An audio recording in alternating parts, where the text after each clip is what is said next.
My name is Dr. Guillem Claret. I'm a surgeon at Hospital Clinic, and I also work for Barna Clinic, where I subspecialize in shoulder surgery. I've chosen my subspecialization in shoulder because I think it is a field that still there's many things to discover and many ways to go forward.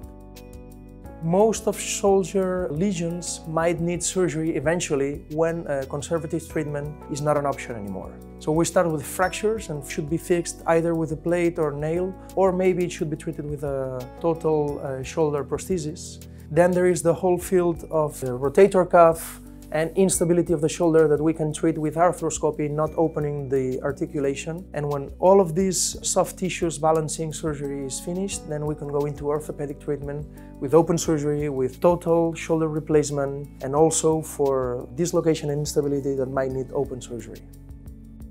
The arthroscopy is an operating technique. It is used in the whole of trauma surgery that can be related to the shoulder regarding soft tissue surgery. So we might be using arthroscopy for rotator cuff lesions, for inflammation and instability and dislocation of the shoulder, where we can repair the soft tissue such as the capsule or the labrum or the rotator cuff itself, attaching it to the bone.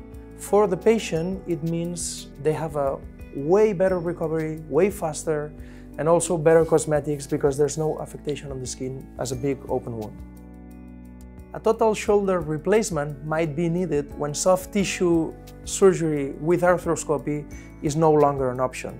Then you can substitute this shoulder with a prosthesis. For the patient, it means an open wound up front, and we substitute the humerus and the glena that is actually in very bad shape with metal components to start right away with rehabilitation afterwards. The patient stays at the hospital 24 or 48 hours, and then with a Guillem Claret he can leave for home and start rehabilitation at home, and also with the physiotherapist. For the next 10 days, the patient can do very small movements in this range of motion regarding, for example, eating or telephone or maybe a keyboard.